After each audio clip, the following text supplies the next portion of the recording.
रात का समय था। गेंदा सेठ की पत्नी रोंदू के साथ रसोई घर में बर्तन साफ कर रही थी कि तभी गेंदा सेठ की आवाज उन दोनों के कानों में टकराई। अरे रोंदू, अरे रोंदू कहाँ मर गया रे? अरे जल्दी से इधर आ। अरे जाकर देख, अब क्या आफत आ गई।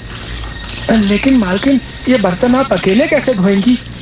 जाकर पहले उनकी सुन, कहीं रसोई घर में ना घुसे चले आए। रोंदू भागते हुए गेंदा सेठ के कमरे में गया। क्या हुआ मालिक? क्या हुआ? अरे ये पूछ, क्या नहीं हुआ? मैं कुछ समझा नहीं मालिक। क्या तुमने और मेरी पत्नी ने आज रात का भोजन नहीं बनाया क्या? ये कैसी बातें कर रहे हैं मालिक? आपके कहने पर तो आज पनीर के पराठे दही बड़ों के साथ बनाए थे और साथ में पनीर पुलाव भी बनाया था। अरे इतने स्वादिष्ट स्वादिष्ट पकवान बनाए और मुझे पता भी नहीं। जल्दी जल्दी जाओ और मेरी पत्नी से कहो कि मुझे बहुत भूख लगी है। वो क्या है ना, दोपहर का भूखा हूँ। ये कैसी बातें कर रहे हैं आप? अभी कुछ देर पहले ही तो आपने पेट भरकर भोजन किया है। मैं और मालकिन रसोई घर में भोजन की प्लेटें ही तो साफ कर रहे हैं। क्या मैंने भोजन कर लिया? हाँ मालिक, आपने अभी अभी कुछ देर पहले ही तो पेट भरकर खाना खाया है। तो फिर मुझे कुछ याद क्यों नहीं आ रहा? मेरे पेट में चूहे क्यों दौड़ रहे हैं? अरे आपके पेट में तो हमेशा चूहे ही दौड़ते रहते हैं। पता नहीं आपके ये पेट में चूहे कब शांत होंगे।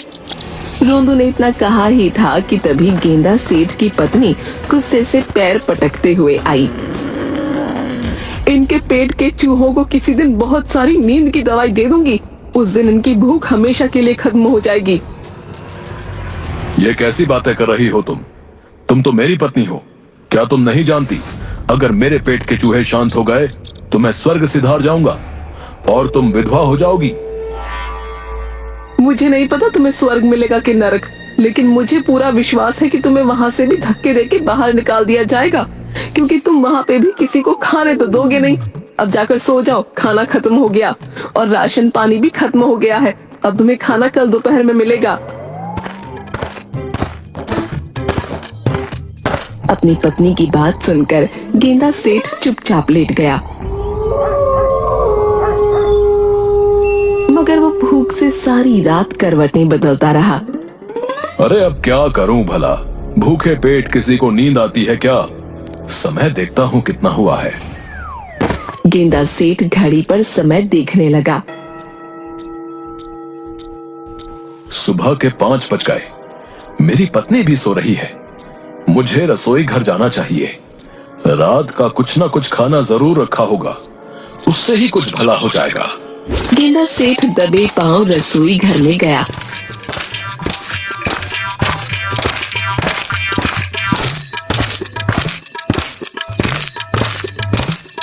मगर उसने देखा रसोई घर के बर्तन साफ पड़े थे।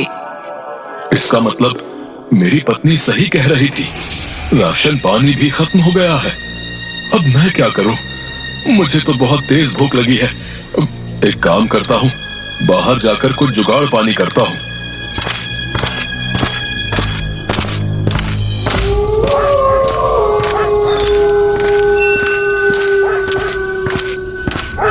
इधर गेंदा सेठ जैसे ही अपने घर से बाहर निकला, उधर आकाश में यमराज चित्रगुप्त के पास आकर बोले, लाओ चित्रगुप्त, आज की लिस्ट जल्दी से मुझे पकड़ा दो। मैं सारा काम निपटा कर जल्दी ही आ जाऊंगा। ये लीजिए यमराज, आज आपको सिर्फ एक ही व्यक्ति की आत्मा को यहाँ पर लाना है। क्या सिर्फ एक ही व्यक्ति की आत्मा, और वो भी पूरे धरती लोक में? ये तुम कैसी बातें कर रहे हो चित्रगुप्त? ये एक व्यक्ति लाखों लोगों पर भारी है यमराज। ये वही व्यक्ति है जिसने पिछली बार आपको हरा दिया था। चित्रगुप्त की बात सुनकर यमराज लिस्ट में लिखा हुआ नाम गौर से देखते हुए बोले, ये तो गेंदा सेठ है। पिछली बार इसने मुझे मूर्ख बना दिया था, मगर इसकी आयु तो एक साधु की वजह से 50 वर्ष बढ़ा दी गई थी। हाँ, लेकिन उस दिन के बाद से इसने लोगों का जीना हराम कर दिया। इसीलिए इसकी आयु 50 वर्ष घटा दी गई है। चिंता मत करो चित्रगुप्त, मुझे गेंदा सेठ से अपना पुराना बदला चुकाना है। ज्यादा बातें मत करिए यमराज, फिर से आपको समझ रहा हूँ, कहीं उसकी बातों में मत आ जाना और उसके खाने के चैलेंज को स्वीकार मत कर लेना, नहीं तो आप हार जाओगे। यमराज चित्रगुप्त की बात का जवाब दिए बगैर अपने भैंसे पर बैठकर सीधे पृथ्वी की ओर चल दिए। यमराज का भैंसा यमराज से बोला, यमराज जी, पिछली बार गेंदा सेठ ने आपका जो अपमान किया था, मुझे बहुत बुरा लगा था। मुझे लगा था कि वो इतना नहीं खा पाएगा, मगर पता नहीं उसके पेट के अंदर से खाना आखिर जाता कहां है। ये एक शोध का विषय है। इस बार आप मुझे मौका दीजिए। मैं कुछ समझा नहीं। यमराज, आप तो जानते ही हैं कि मेरी खुराक कितनी है। मुझे पूरा विश्वास है कि मैं गेंदा सेठ को हरा दूंगा। याद है आपको, पिछली बार मैं सारे देवताओं और अप्सराओं का भोजन चट कर गया था और कैसी खलबली मच गई थी। भैंसे की बात सुनकर यमराज गहरी सोच में पड़ गए। अचानक यमराज के होठों पर रहस्यमयी मुस्कुराहट आ गई। तुमने सही कहा मेरे भैंसे, मैं तो भूल ही गया कि तुम एक जादुई भैंसे भी हो। तुम्हारा मुकाबला तो कोई कर ही नहीं सकता। फिर उस गेंदा सेठ की क्या औकात है। इस बार मैं उसकी आत्मा खींचने से पहले उसे हराऊंगा, उसके बाद उसे ले जाकर सीधे नर्क में फेंक दूंगा। इधर गेंदा भूख से बेहाल अनजान दिशा की ओर चला जा रहा था। तभी उसके कानों में एक व्यक्ति की आवाज टकराई। अरे भैया, इतनी सुबह सुबह कहाँ जा रहे हो तुम? हैं? उससे आगे तो जंगल है भैया। गेंदा सेठ उस व्यक्ति की ओर पलटकर बोला, वो क्या है कि मुझे बहुत भूख लगी है और भूख में मुझे कुछ पता नहीं रहता कि मेरे कदम कहाँ चले जाते हैं। सिर्फ इतना जानता हूँ कि जहाँ भोजन होता है मेरे कदम स्वयं वहां चले जाते हैं। तुमने बिल्कुल सच कहा भैया। दरअसल मैंने भगवान से एक मन्नत मांगी थी जो कि पूरी हो गई, इसीलिए मैं गांव में प्रसाद बांटने के लिए निकला हूँ। अच्छा हुआ सबसे पहले व्यक्ति तुम ही निकले। अच्छा, जब भी कहूँ कि मेरी नाक में ये सुगंधित खुशबू कहाँ से टकरा रही है। कहाँ है प्रसाद? वहां पर बैठ जाओ। उस व्यक्ति ने गर्मा गर्म पूरी और आलू की सब्जी गेंदा सेठ के सामने परोस दी। अरे वाह वाह वाह, सुबह सुबह ही देसी घी की पूरी और मेरी मनपसंद आलू की सब्जी।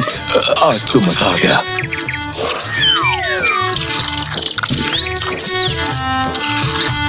गेंदा सेठ पूरी और सब्जी खाकर बोला, और दीजिए ना, इससे तो मेरा कुछ भी भला नहीं हुआ। हाँ हाँ, क्यों नहीं, ले लो।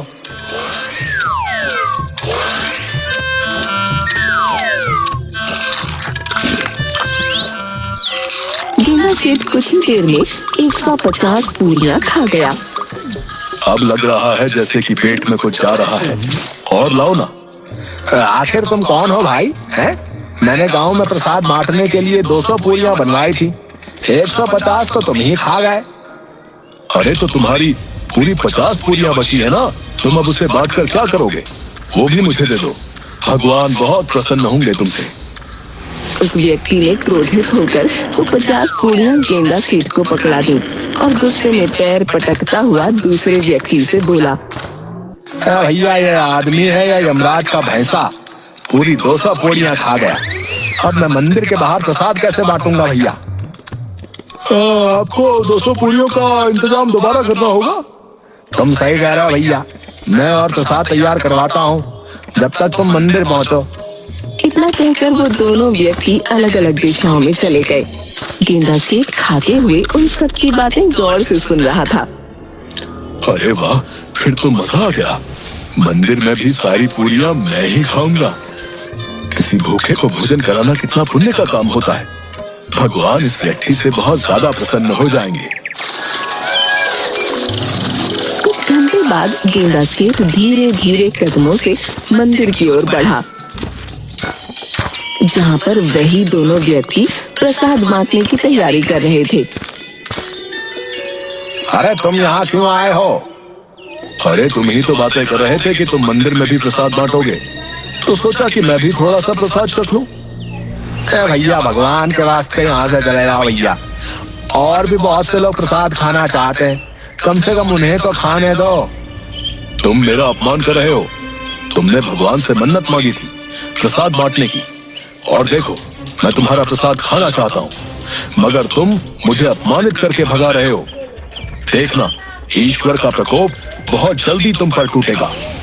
गेंदा सेठ की बात सुनकर वो व्यक्ति बुरी तरह से डर गया। अरे भैया, अरे रुको रुको, लो लो लो, पहले तुम ही प्रसाद चख लो भैया।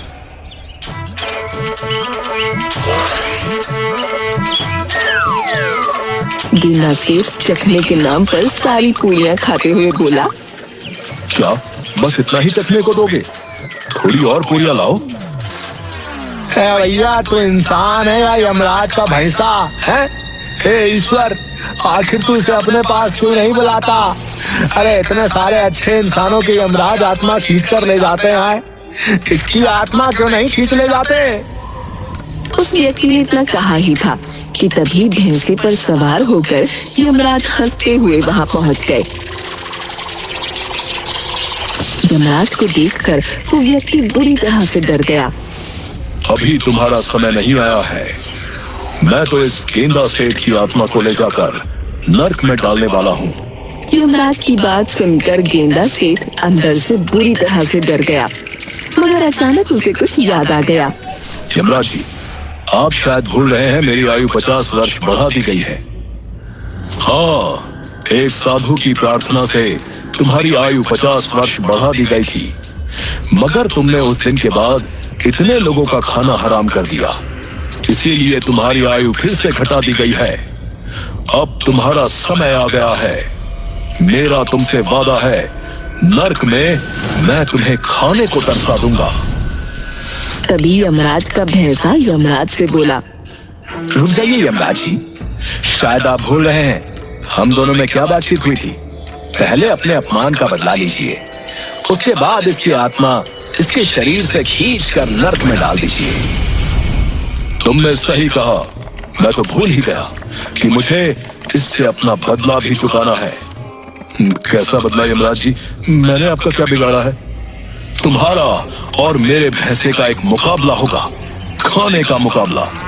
उस मुकाबले में मेरा भैंसा जीतेगा, उसके बाद मैं तुम्हारी आत्मा तुम्हारे शरीर से खींच लूंगा।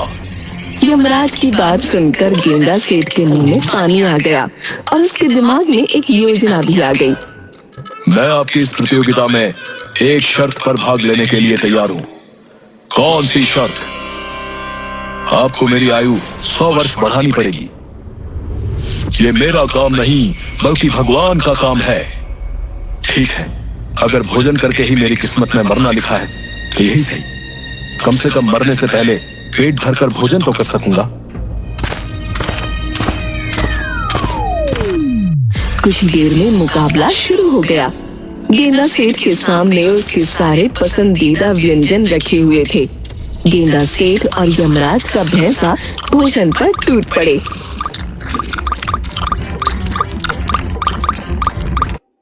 मगर मुझे अभी भी बहुत तेज भूख लग रही है। जल्दी से और बहुत सारा भोजन मंगवाइए ना, उसके बाद मुझे आपके साथ भी चलना है। अरे ये इंसान है या कोई बवाल? मेरा पेट तो बुरी तरह से भर चुका है। आखिर मैंने यमराज जी के सामने इतनी बड़ी बड़ी बातें क्यों कर दी? कुछ ही देर में बहुत सारा भोजन गेंदा सेठ के सामने लग गया। गेंदा सेठ देखते ही देखते सारा भोजन चट कर गया। यमराज जी, अभी मेरा कुछ भी भला नहीं हुआ। गेंदा सेठ की बात सुनकर यमराज क्रोधित हो गए और गुस्से से गांव शहर का सारा भोजन लाकर गेंदा सेठ के सामने रख दिया। खाओ इसे, आज मैं देखता हूँ तुम्हारी भूख मिटती है या नहीं। मेरा भैंसा भी कम नहीं है। देखना गेंदा, मेरा भैंसा ही जीतेगा।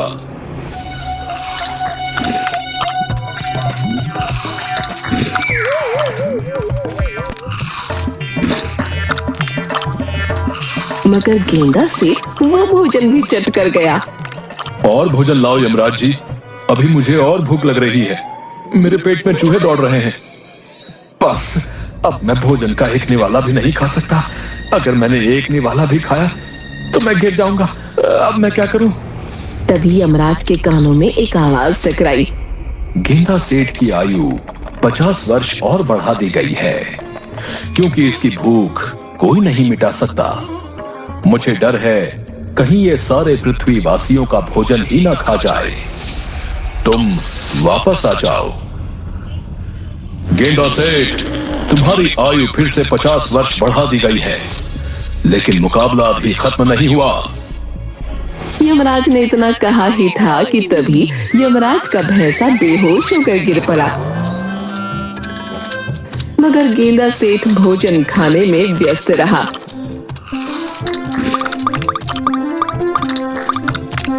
यमराज जी, अब तो मेरी आयु 50 वर्ष और बढ़ा दी गई है। मेरी भूख शांत नहीं हुई। मुझे और भूख लग रही है। जब मैं खुश होता हूं ना, तो मैं और ज्यादा खाता हूं। और भोजन मंगवाइए। पापी दुष्ट इंसान, तेरी वजह से मेरा भैंसा बेहोश हो गया। अब मैं कैसे जाऊंगा? कुछ देर बाद यमराज के भैंसे को होश आ गया। आज जा रहा हूं गेंदा, लेकिन याद रखना, मैं तुम्हें भूलूंगा नहीं। 50 साल बाद आऊंगा। यमराज जी, चला नहीं जा रहा। हाय, पेट फटने को हो रखा है। मर गया। मुकाबले के लिए बहुत उतावले थे ना, अब आई अक्ल ठिकाने। इतना कहकर यमराज अपने भैंसे के साथ वहां से चले गए। गेंदा सेठ मुस्कुराते हुए अपने घर आ गया।